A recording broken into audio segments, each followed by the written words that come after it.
Coming up in this half hour of Palm Bay PD Off the Cuff. It's the call that every police officer dreads. Shots fired, officer down. We will take you inside that call and show you how the officers involved got out alive and how the SWAT team responded to make sure the suspect was taken into custody without additional injuries. Firefighters are now becoming part of the SWAT team. We'll take you through the 12-plus hour test they endured in order to qualify and why the SWAT team now requires medical personnel to join their ranks. And 2 off-duty firefighters were in the right place at the right time to save a woman's life. We'll share their story and the life-saving awards they received for going above and beyond. We'll have all that and more coming up on Palm Bay PD Off the Cuff.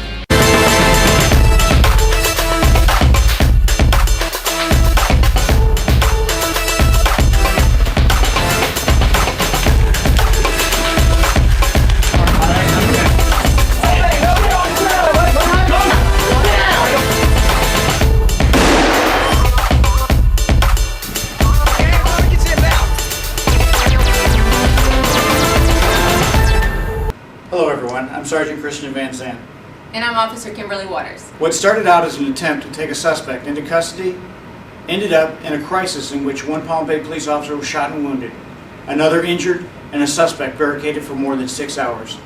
It happened in the normally quiet mobile home community on the city's east side. In this segment, we take you through the incident from the officer's initial response to the 911 calls and the crisis negotiation that ultimately yielded the successful arrest of the suspect. 911, what is your emergency? We're in Palm Bay Colony. There are 2 officers under fire. There's an officer down. He's been shot. Okay. Police, fire, ambulance? Yeah. We're in Palm Bay Colony. Our neighbor down the street, the house down there, we have 2 officers shooting. Somebody in the house shooting. Do you see the officer? Shooting? Yeah, we can. It was a Saturday evening. We had just finished briefing. It was a little bit after 6 o'clock, maybe around 6:30. And 2 of our officers went out to Seagrave to pick up somebody on charges from a previous shift's case that they were investigating. Back to Palm Bay, can you show myself in 217 en route to 1789 Seagrave for a 17 from earlier, an open 923 earlier. That person, Mark Clark on Seagrave, had made threats earlier to his family, and he had guns, and he will shoot the police if they showed up. Officer Carroll and Officer Bearden parked way down by Conlin. They walked in, and Bearden deployed his rifle, and they were walking around the corner down Seagrave. They caught Mark Clark off guard. He was out in his carport, and they had a chance to take him into custody, and they took it. Officer Carroll immediately started giving verbal commands to Mr. Clark. Mr. Clark basically refused all his commands, had his hands in his pocket, which we thinking he had the gun in his pocket at that point, and started swearing at him and ran in the house at that point. 209, we got one barricading himself into the house. Obviously, barricaded caught my attention, so I started heading that way. Well, as I was getting in my car, Officer Carroll actually had a police academy ride-along with him, and the ride-along got on the radio and said that shots had been fired. Shots fired, sir. Shots fired. You're at Seagrave. I'm at 33. All units respond. I'm at all units, 1033 traffic, 1033 traffic, shots fired. And I heard Officer Bearden saying that he'd been hit, which is the first time I've ever heard anything like that on the radio. 217, yeah, got hit. You're hit? 217's hit. Okay, we got an officer down, officer shot, 1789 Seagrave. Respond to stage in the area. He was shot from 1789 Seagrave. He's currently pinned down. They're under gunfire. It's a really bad feeling. It's something you can't describe when one of your guys is down and taking fire, and you don't know how bad it is. Hey, 209, can you get 217 out of there?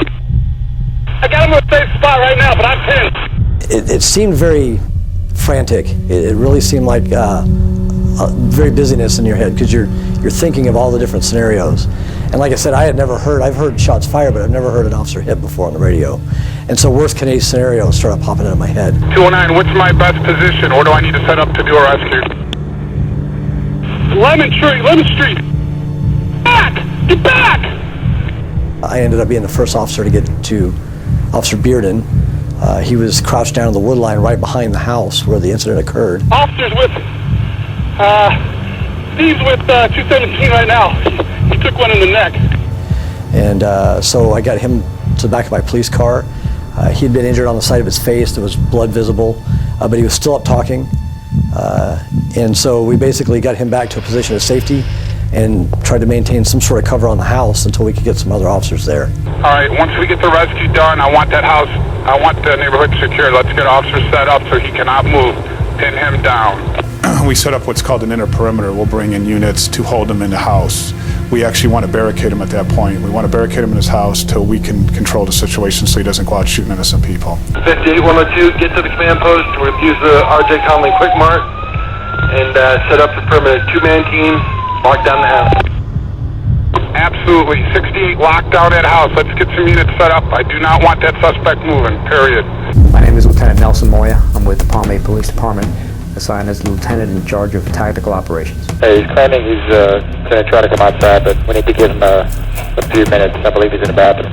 My role is to be responsible for the negotiating element and the SWAT element of our organization. Be advised, let me give you a description of the house, what we're looking at here. At the front on Seagrape, you've got a whole wall of windows facing Seagrape.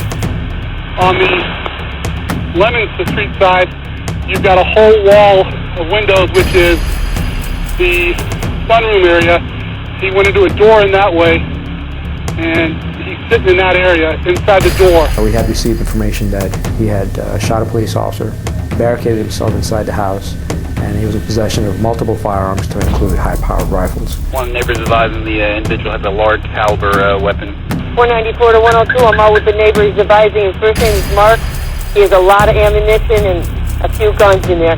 We were further told that patrol officers were holding a perimeter and they needed our tactical response. 68, do we need any other units to secure the house? Do we have him and the inner perimeter secured at this point? He was still inside, as far as we knew.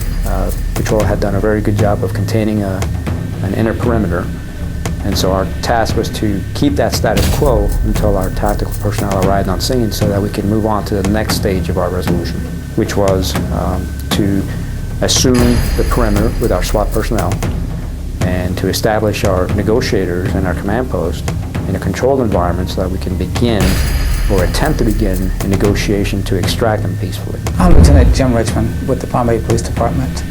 I'm also the lead negotiator for our crisis negotiation team. First try went to voicemail, we're trying again. The information we received indicated this individual had a history of mental instability. He was dependent upon numerous types of medication, that he was pro-military, that not that he had served in the military, but he was a follower of military tactics, and he had friends in the military. It was something that he had wanted to do apparently in life and had never been able to do that. The mother and the sister told us that there were numerous weapons in the house, that he was well versed in martial arts, and that he possibly had obtained a secondary or third-degree black belt in some form of martial arts. They told us there were at least 15 weapons in the house that they were aware of, and that he had threatened on several occasions to use these weapons against the mother. And that was the primary reason they had fled the residence, for fear of their safety, that he might try to harm them. Still trying to establish landline. We initiated several phone calls into the residence, and initially for the first half hour to 45 minutes, we were unable to make contact with them. 221 command, myself and 131 moved up further. We're at 1812, 4 houses to the north. We have eyes on those bay windows on the west side of the house that are exposed. I was designated as the primary negotiator, primarily in this situation because I am prior military, and also the age of this individual. Not saying my age is old, but that the fact that this individual was much older than most of the other members on the CNT team. So we opted that to establish the best rapport with this individual, that I probably had the better chance than any of the other members. 127, we'll see where this last attempt leads us, and then we'll initiate your efforts. Initially, the suspect was irate. The suspect was, although coherent, was seemingly in a distorted mind frame. And commonly we see this in folks that have been recently involved in typically a shooting or a traumatic event. He was displacing this incident. He was making light of it, almost as if it had not occurred. So it took a period of time for the negotiator in this case, Lieutenant Richmond, to build a rapport and get the suspect to admit that that this was happening because as a result of his actions. It appears from 2945's angle that he's trying to close himself back inside, but the door won't close. He's sweeping the glass out from in the doorway. After numerous attempts, we made that phone call and we received a response on the other end of the phone. And it kind of shocked all of us, especially me, that we had attempted to make contact for so long that he finally answered the telephone. Is he outside? Affirmative, he's outside. He came out, I think got paranoid for some reason, only stayed out for a few minutes, refused to come around the corner, and retreated back inside the residence. When he initially came out, he was more trying to find out where we were than anything. I don't think his intent was to give up. His intent was to see what we would do. That's how we interpreted it. And he did not come outside of his porch, so making that approach would have been very difficult, almost impossible, because that would have put us in a very tough predicament to recover from had he fled back inside. They're giving him verbals, Nelson, but he's not listening. It ranged about 6 hours altogether from the time that we were notified, by the time we arrived on scene, and the actual talking time, I would estimate between 4.5 to 5 hours. He had come out far enough where our tactical commander, Lieutenant Bland, had assembled a team with his contingency plans and had effected that approach, that final approach to take him into custody. County K-12, we got one suspect in custody. Yeah, confirmed, had a signal 0 on him. When the SWAT members made contact with him and actually put him under arrest, they found that he did have an automatic .380 fully loaded weapon in his back rear pocket. My assessment is that he was a well-prepared combatant. My assessment is that he not only had his initial plan that he effected towards Officer Bearden and Officer Carroll, but he had multiple plans to engage any other officer that would try to neutralize this situation. Although Officer Bearden was injured, I think that the actions that both he and Officer Carroll took in order to retreat to a safe location was by far something that we see out of highly trained personnel. And these two officers should be commended for their actions under that type of duress. And what we look for in our personnel is that they're prepared, that they face a challenge such as this, and that they execute their plan and ensure not only their own survival, but those of innocents as well. And in this case, they did that very well. I was proud of our personnel. I was happy that many facets of our organization came together and worked well together to bring this to resolution. And ultimately, what our residents must know is that in all our planning, in all our contingencies, in all our executions, it was their safety, in this case the residents, the neighbors, it was their safety that was at the forefront of our tactical approach. It would have been simple to go there and throw tear gas and make an entry, but we feared that that would have prompted an action that perhaps we weren't ready for. And in this case, we came to find out that not only was it fortified, but he had placed several firearms at several points of entry, expecting that we would come in, expecting to ambush us. Now, we're prepared for that, but unfortunately when it gets to that point, our neighbors may also be in peril. So we had to ensure that whatever action we took for them. They were our first priority. The suspect became second.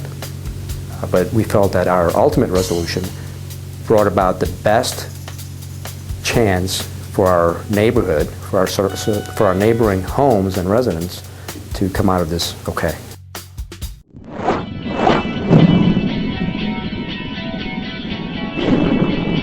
I'm Doug Muldoon, the police chief for the City of Palm Bay Police Department.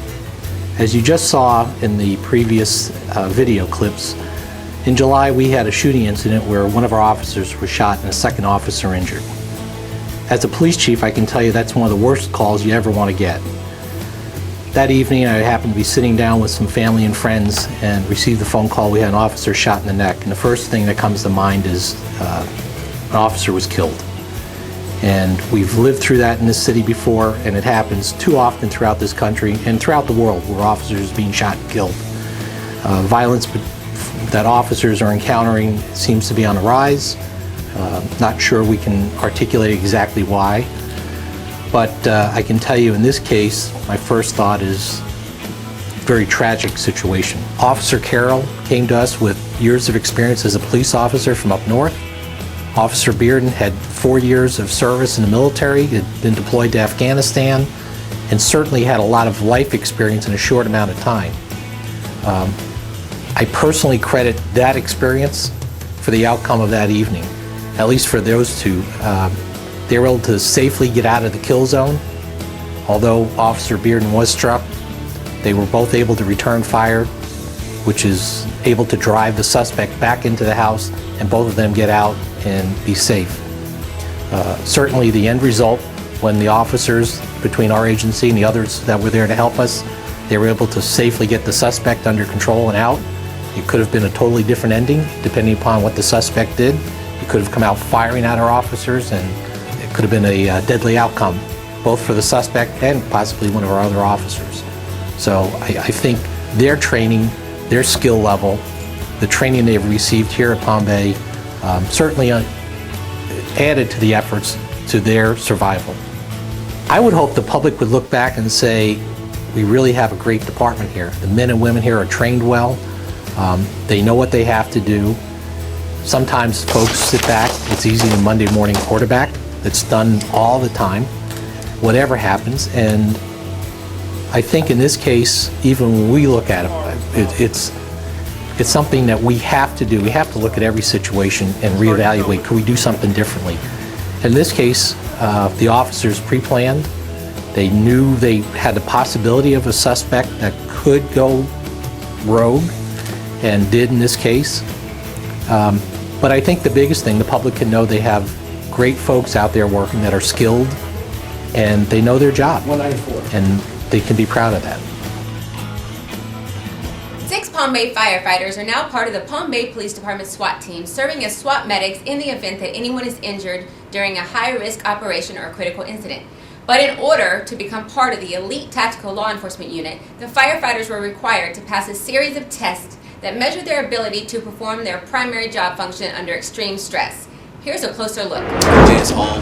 Mark. My name is Nick Swoboda. Get set. My name is Brian Miller. Go, push. Mile and a half run, 6 laps. Push. I'm Lieutenant Paramedic with Palm Bay Fire Rescue. Let's go, Matt. Kick it. 644, 645. Go, John. I'm Jim Stables. I'm the fire chief for the city of Palm Bay.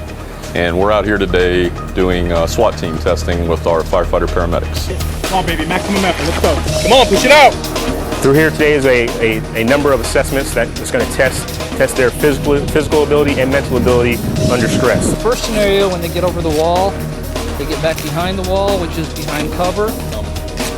Officer down behind the car over here. This is a safe, secure place, right? You're behind cover here. A threat downrange yet. This officer can provide you cover fire if you need it. You have a police officer right there that's been shot. She needs rescued. She needs to end up here. Looking for them to rescue the officer, hopefully by calling the officer to them because the officer is mobile, rather than them exposing themselves to danger and then having to expose themselves a second time, as well as the officer coming back over. For them just have the officer self-rescue to them where they treat them. Get to you see a left arm arterial bleed spurting bright red blood. They're not out there to be law enforcement officers. They're out there to render medical aid and support the operations that the police department's conducting. What happened? You got chest pain? Can you describe for me? Is it sharp? Medic obviously is an important factor. Traditionally, a rescue unit will stand by during a law enforcement operation until the scene is secure. In a SWAT environment, that is just not the case. The scene is not secure.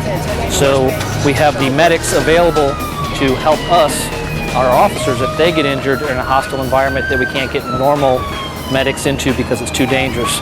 The SWAT medics have extra training. A lot of them are either trauma nurses or flight nurses and paramedics. So they bring a vast amount of experience to the field to be able to assist the team. We train them up in tactics, provide them with a lot of extra ballistic protection, which a normal firefighter does not have, and they're trained to be an integral part of the team, focusing solely on the medical aspect and saving lives. It was a matter of listening carefully and then being able to perform all those objectives while you were being, under physical duress and mental duress, and then be able to perform EMS duties as well while you're in physical and mental duress. And that was kind of the tough part, but it was doable. Very good scenario. It could happen. Run long distances, carry heavy objects. You might have to remember something you saw and come back and line that memorization later, all while you're tired, huffing, puffing, sweating. Just heard the search warrant at a house. Got a patient come in the suspect. Do a basic patient assessment. You got 2 minutes. Ready? Go. We doing typically where? Yeah, right, right in the center, in the middle. Any trauma at all, you fall, get hit, push, kick. What we're looking for is how they react under adverse conditions. It's extremely hot today, upper 90s. It's been a long day. They're in heavy ballistic vests, helmet Kevlar that weighs upwards 30-40 pounds. They're exerting themselves, and we're seeing how their mental mind and their physical body hold up, because that's the best we can come up with to a stressful situation where actually bullets are flying. Obviously, we can't shoot at them, so we put them under a simulated stress of physical and mental exhaustion to see how their brain reacts when their body is taxed. And it gives us a good indicator of how they'll perform in a real-life environment. But the whole test was pretty challenging just because it was such a long, hot day. We're having to run down a couple hundred yards and try to remember, once you're tired, try to remember about 2 pictures, and then fill in a bunch of information that you can remember from them. After that, there was a couple EMS scenarios, real simple stuff, but just stuff that normally would be real easy to do, but once you're tired, it kind of makes you think a little bit more and focus. We got her on some O2, keep her on O2. I'm gonna give her a shot of nitro under the tongue, 0.4 milligrams, and we'll go ahead and start an IV at this point. All right, I'm gonna go ahead and assess the rest of it. Patient conscious. Patient is conscious. Yep. Yep. Sir, you hurt anywhere else? Anything else? How you doing? All right, hang in there. Well, basically, they're going to have to meet the same physical, mental, and emotional requirements that the SWAT team does, in addition to the fire rescue responsibilities that they carry. A firefighter doesn't normally get shot at during their performance of their duties, but that's not to say that in a society that won't happen. And the interesting thing is to put them in that scenario and see how they respond so they're prepared for it. The first time you see something should not be when you're actually facing the emergency. The tactical medic, which is now a requirement. It's not an option. It's almost a requirement to have some type of tactical medic assigned to a SWAT element or a SWAT team. All over the country, we've seen instances as recently as the one in Colorado, where SWAT teams are deployed and they're on scene, and there's an immediate need for some kind of medical assistance, even when the situation is still active. It's crucial. I mean, not only for the citizens that we deal with, if a citizen gets shot or a suspect gets shot, to have a trained paramedic right there to give them immediate assistance, but also the comfort and peace of mind that myself and the other operators have, that we have that force multiplier with us immediately to provide immediate care and not have to wait till the scene is secure or bring a traditional rescue in. I think it's a great addition to the SWAT team. Without having somebody that knows the medical field and how to triage, how to take care of a team member, I feel like their chances of surviving if they are shot goes way down. Even just the quick putting a tourniquet on can save somebody's life. So I think it's huge. What doesn't kill me only stronger in my head.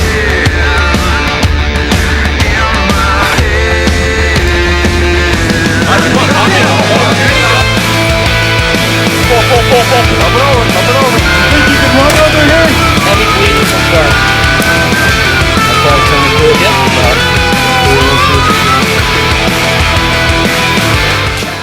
The firefighters will be available 24/7 to respond with the SWAT team. 2 Palm Bay firefighters were recently recognized for their efforts in saving a woman's life while off duty. Palm Bay Fire Chief Jim Stables has their story and shows us how the woman they saved was able to thank them personally. My name is Jim Stables. I'm the Fire Rescue Chief for the City of Palm Bay. And I'm here to recognize two of our fire rescue members who performed above and beyond the call of duty. Lieutenant Jim Hammer and firefighter Matthew St. Pierre were driving home from work one day and encountered a vehicle that was out of control due to the fact that the driver was overcome with a medical issue.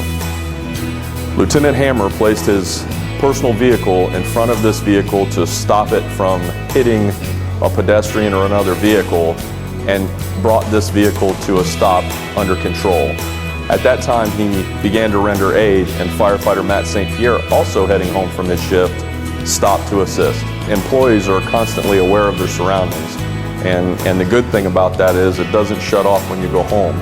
And that's exactly what happened. Lieutenant Hammer, being aware of his circumstances in the situation, was able to put his vehicle in a position to bring a controlled stop to this out-of-control vehicle with an unconscious driver. I've been in this business a very long time, and when we awarded Lieutenant Hammer and firefighter St. Pierre, the lady who was the operator of the vehicle was able to come to that meeting and recognize them. And there's no better award than that, according to Lieutenant Hammer and firefighter St. Pierre. You know, the fact that this grandmother is able to spend time with her family is a true testament to the quick, decisive action of the public safety members of this fire department. And I'm proud to call them members of our fire department.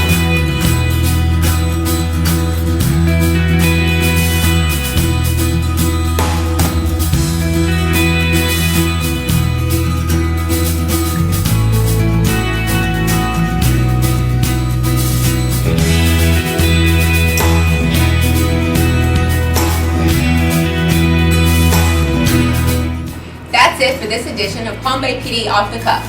I'm Christian Van Zandt. And I'm Kimberly Waters. Thank you for watching.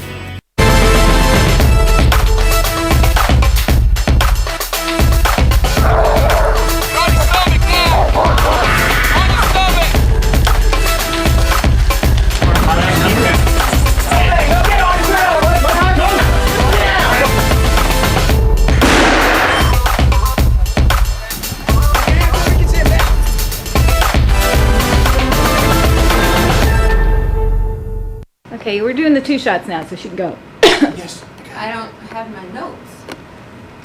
Okay, hello, I'll give you the cue cards. Where'd she go? Oh my gosh, you look scary. I got bugs in here. What you got there, John? A ham sandwich. Yummy. Did you make that? Mm-hmm. Come on. I shot the pig myself. Let's go, baby. Let's go. Hey, keep fighting now. Keep fighting. I look like a midget. You look a little small next to him. He's such a big boy. Incident commander, why is that light keep doing that to me? There you go.